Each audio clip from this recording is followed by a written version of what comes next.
Bobby Billings found himself in the usual airport mode. Killing time waiting for word on the next flight out. The snow was not coming down only because it was traveling sideways.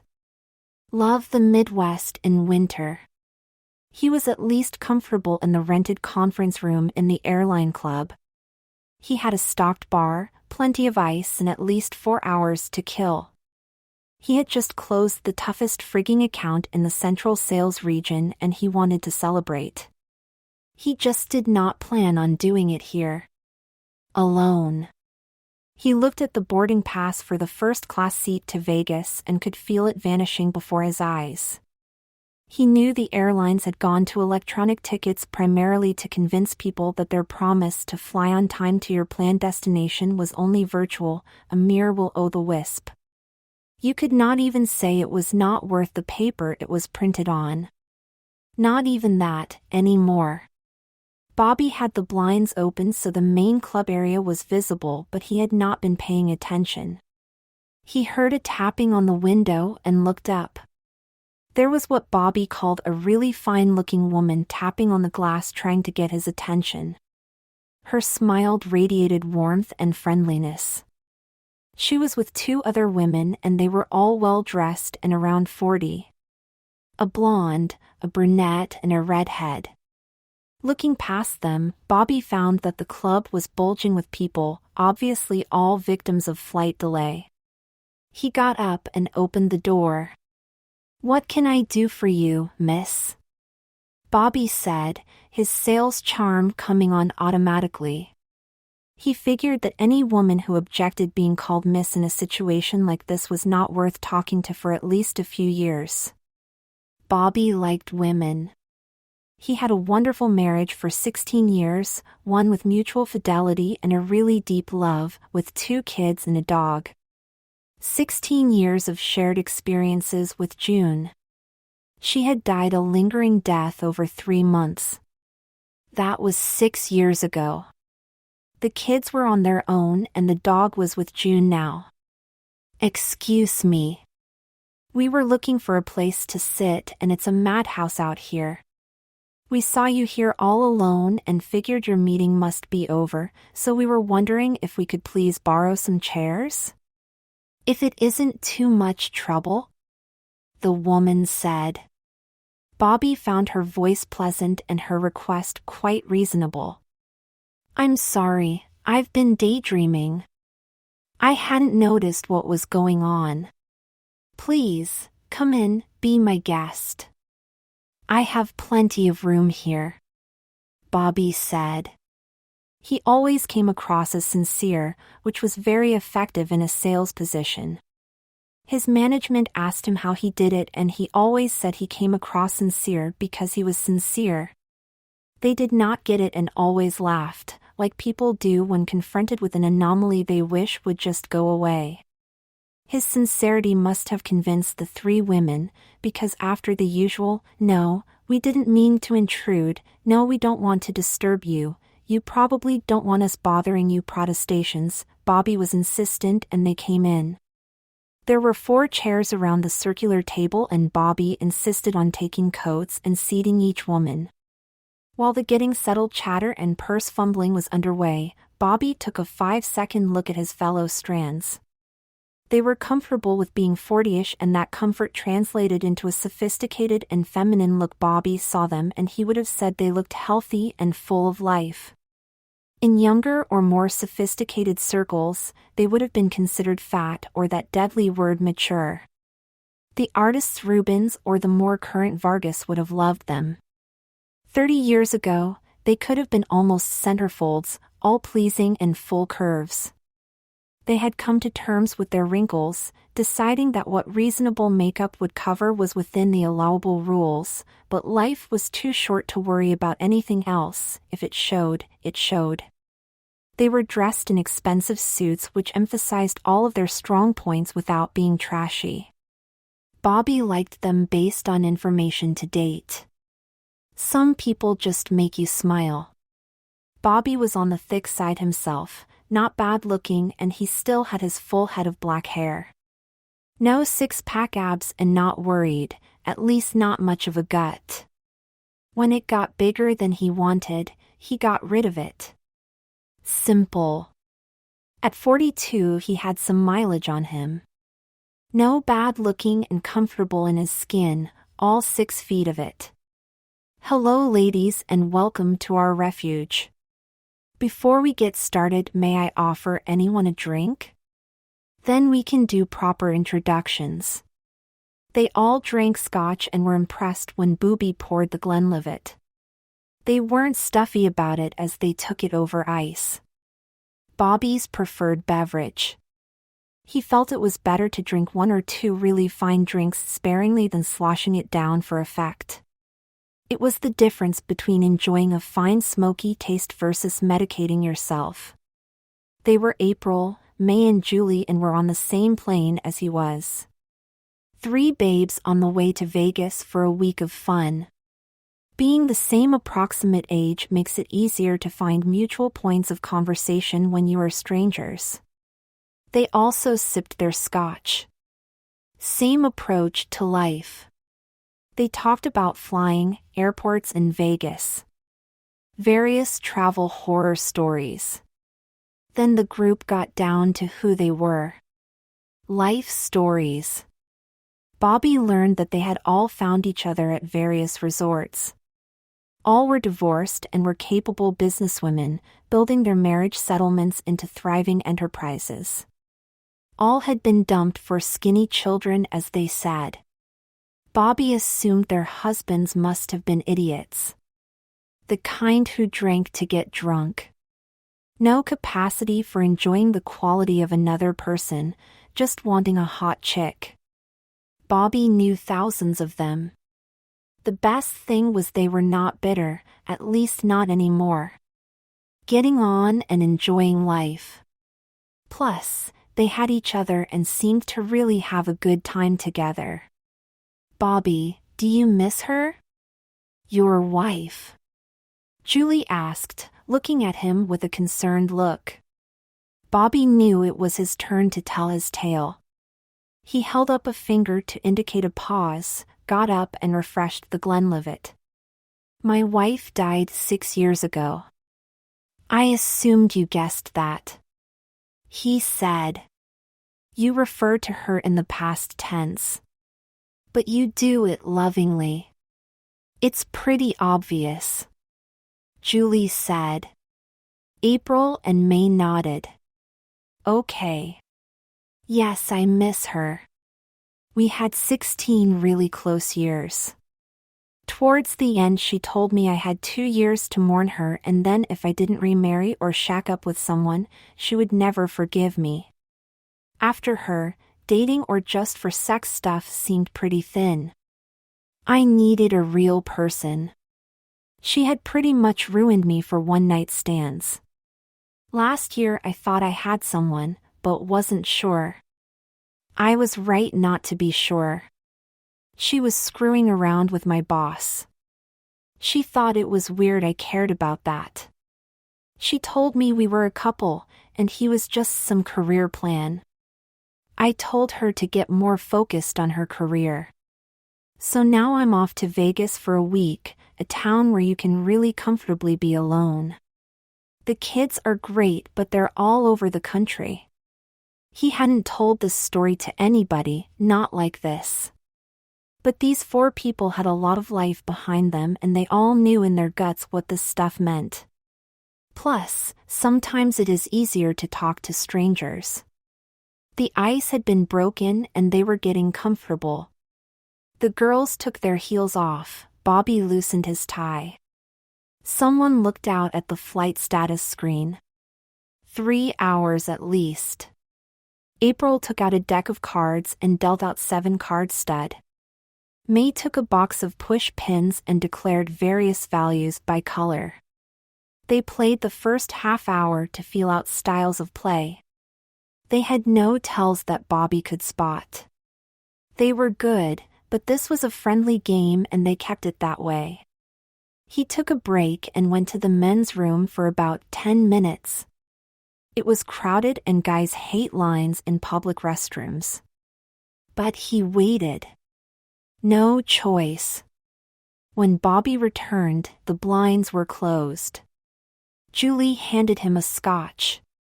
He tried to decline, but Julie said to please indulge her, plus he might need it. Bobby sat down with the single malt in his hand. May began. Bobby, we really like you and we would like to spend some time in Vegas together. She held up her hand to keep him from breaking in. But first let me talk. We party really well in that town, but the crowd we mix with is strictly women. We have had as much luck with men as you have had with women since June. So we have a proposition for you. If you could appear more like us, we would show you a really good time and we think offer good companionship. Follow me? Bobby was smiling. This was truly a new experience. Invited to an all-girl Vegas party with 3 great gals. I've never gone for drag, but I appreciate the invitation. I really like you girls. I haven't had conversations like this for a while. He widened his smile and added, plus I would look terrible in your outfits. I understand. We know this isn't natural for you, but we are not talking about just throwing a dress on you. We have some powers and are willing to make you fit right in. No one would know but us. You have fun for a week and go back to your life. April was animated. Bobby was now really intrigued. Powers? So what exactly are you proposing? You have some kind of supernatural thing going on? Come on, sell me. Bobby said. He was totally convinced they were just setting up a game, some playing around. Remember, Bobby, which is only 1 letter removed from bitch. Rather than try to get you to believe us, let's play some more poker. Here's the deal, we play for clothing, head to head. 2 hands dealt. Each time we win a pot, you offer an item of clothing to our side. When you win a pot, one of us offers up an item to you. We play until you are convinced we can bring you with us to Vegas. You can stop at any time and call the whole thing off. Worst case, we have some laughs while we wait for the plane. Julie pitched and she was good. Eye contact. Bobby felt he could get lost in her eyes. He didn't know why but nodded agreement. Life had been boring and a game of strip poker could be fun. They seemed non-threatening enough. What the hell? May was the first to play. 5-card draw. Bobby lost his shirt in the opening hand. The girls won the next 4 hands, leaving Bobby playing in his undershirt, briefs, and socks. You are looking fine, Bobby. Julie grinned. Bobby was a good player and he had an even temper. Losing was part of life at times. Just wait, Julie, the cards can turn. I know you will be looking fine real soon. Bobby picked the next hand with 3 of a kind over 2 pair. Julie giggled and stood up. I've been waiting for this. I hoped you'd win soon so I could get this off. She stepped out of a high-waisted girdle after disconnecting her stockings from the garters and made the first deposit to Bobby's winnings pile. That feels good. Julie sighed. Bobby noticed she had spread out just a bit in the rear but still looked great. He was amazed at how unself-conscious these women were with him. As Julie was about to set the girdle down on the table, he was thinking about how his belly needed trimming again, about an inch or 2. Just as the garment hit the table, he felt a little twinge and then continued his thought. Good thing my belly is fine, but my hips and butt need to lose an inch or 2. He settled into his seat, glad he was wearing one of his looser girdles. Bobby lost his undershirt to May. And won April's camisole. As Bobby was about to deal to Julie, he had to adjust his thin shoulder strap that had moved out of position. Julie gave up her stockings. Bobby was feeling very comfortable with these three. The conversation was light and friendly, and he had not had this much fun in a long time. April peeked through the blinds and announced they had another 3 hours. Bobby called a break while he fixed his garter. One of his stockings had somehow come loose. Damn, my legs aren't bad for someone as old as I am, he thought. He was on a streak. May lost her dress, a silk high neck with long sleeves and a really tight skirt. April lost her heels, some elegant 3-inch stilettos. Julie's half-slip was next. You're not going to make that straight, May baby. Bobby grinned as he dealt the last down card in 7-card stud. You're wrong, Bobby. I bet you are nice to me with this one. May countered with a little laugh. No, straight. May smiles and reaches up to take out an ornate emerald clip which was holding up her long red hair. It cascaded past her shoulders. She looked really good with it down. The clip went into Bobby's pile. Bobby accumulated a necklace and a pair of earrings in his winning mound. Wow, these are real winnings.